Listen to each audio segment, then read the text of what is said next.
hello everyone नमस्कार जय जगन्नाथ आपणको रश्मि आपण निज चैनल को बहुत बहुत स्वागत करुच्ची आशा करुच्ची समस्ते खुशी थे बिंदास थे तो गोटे मस्त वीडियो को इम्पोर्टाट वीडियो को आपण स्वागत करुच्ची आशा करुच्ची आज वीडियो आपण बहुत भल लगे जदि आज वीडियो आपण भल लगे ताले वीडियो को ढेर सारा भल पाइबा दे लाइक करूँ शेयर करूँ चैनल नुआ देखुले प्लीज सब्सक्राइब करूँ तो ये दुष्टू स्कूल को गला परे मोर जहाँ भी काम थाए मुझे करुच्ची जमीक सोफाटा केते थर दिन को 3-4 थर प्राय सजेवा पड़े खट को 3-4 थर सजेवा पड़े डेली डेली रा मोर ए गोटे कम हो गलानी पार्ट ऑफ लाइफ जो ना यहाँ गोटे लाइफ रो पार्ट तो 3-4 थर न कले घर एमती असना करके रखे से साई आ कौन कहबी तो एबे सीधा मुना संध्या बेलर समय एवं आसिक माने 4टा एमती दुष्टू आसला पूर्वर एटा वीडियोटा भी शूट करुच्ची लाइक मुझे संध्या हो गलानी बासन फासन सब क्लीन कर सारे घर झाड़ू कर सारे तो ये सब बासन गुड़ा सब जो धोईकी रखी ताको निज निज जगार सेट करनेबी आगे चा पीबी तो चलते टे चा पीवा तापर गोटे इम्पोर्टाट कथा सेयार होगा माने शेयर करी माने चा गोटे हूँ एनर्जी बूस्ट काम करे तो चा पीदेला जहाँ भी सब इम्पोर्टाट कथा अच्छी आज वीडियो रे शेयर करी तो वीडियो को पूरा देखंतु आ वीडियो यूजफुल लगे लाइक शेयर सब्सक्राइब करने को जम्मार भी भूलें आसतु मो सहित चा पिंतु आउ मो कथा को टे ध्यान दे शुण तो सांग मैंने मुझे गोटे इम्पोर्टाट कथाटी शेयर करी आज आम आसिक पहुँचले 2025 समस्ते किसी ना कि करुँच माने गोटे रेस रे भाग नहीं चाहे सी वर्किंग वुमेन हूँ कि हाउस वाइफ कि आमर स्टूडेंट समस्ते लेडीज प्रत्येक मुहूर्त अन्य विषय भावतु पिला माने खाइले तो मीटिंगटा केमी ठीक समय हो जाओ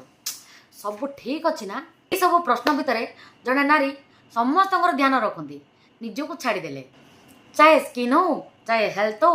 आ सब मोस्ट इम्पोर्टाट कथा है इंटीमेट हाइजीन कथा तो कहीं भी ध्यान रखती सेल्फ केयर डे आमको यह मना पकाए जे निजर भी ध्यान रखा जरूरी अटे आउ जब कथा सेल्फ केयर आसे ताले पर्सनल हाइजीन गोटे important part honestly intimate hygiene कथा कहीं भी ध्यान दियंती आउ जदि बा करती गलत तरीका करती रेजर यूज करती कहीं जो फल कि कट लगे चांसेस थाए आउ कहीं तो वैक्सिंग करती जोड़ा कि बहुत ही पेनफुल प्रोसेस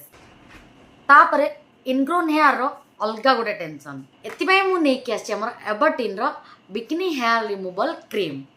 स्पेशली एटा डिजाइन कराई छ हमर सेंसिटिव एरिया लाइक हमर बिकिनी लाइन आउ अंडर आर्म रो हेयर को इजीली रिमूव करि परिबा एथिरे 100% नेचुरल कैमोमाइल एक्सट्रैक्ट अछि जेउंति फल रे रिमूव्स हेयर आउ दिए गोटे स्मूथ क्लीन बिकिनी लाइन एथिरे ना किछि हार्ड स्मेल अछि ना इचिंग ना ही इरिटेशन हुए आउंटेड हेयर को जेंटली रिमूव करे आउ दिए smooth clean bikini line without tension रे चलतु केमी कौन यूज करवा गोटे लाइव डेमो करके देखी तो चलतु मुझे देखिपारे भल एमाउंट आमर एबरटीन बिकनी हेयर रिमूवल क्रीम नहीं गली स्पाचुलार हेल्प रे भल भाव डिजायर्ड एरिया मुझे एप्लाय कर आपको देखापी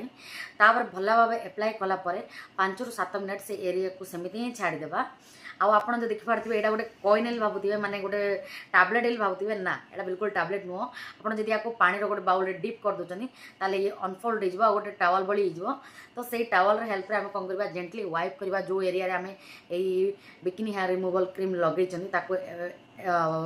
वाइप करना आउ से एरिया को भल भाव क्लीन करना तो आप क्लीयरली आपको विजिबल हो स्क्रीन रे कि मोर बिफोर आउ आफ्टर रिजल्ट जो एरिया रे मु एप्लाय करथिलु सेटू हेयर इजिली रिमूव हो जाइए विथआउट झंझट रे एथिरे आपण मानको इंटीमेट एरिया को हाइजीन रखिबा सह इन्फेक्शन रो जो रिस्क होची ताकू मध्य कम करे आउ आमको क्लीन सह कॉन्फिडेंट फील कराए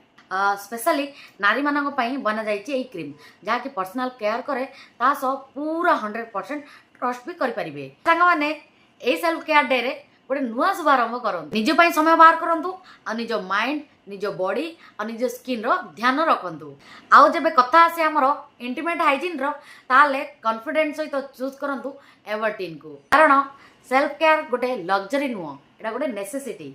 सो कहीं विलम्ब कर सुविधापी आपण मानू हेल्प मिल जाव कही मुझे प्रोडक्ट को टैग कर देती जल्दी जाकि नहीं आसतु व्यवहार करूँ आपण मानू केमी लागला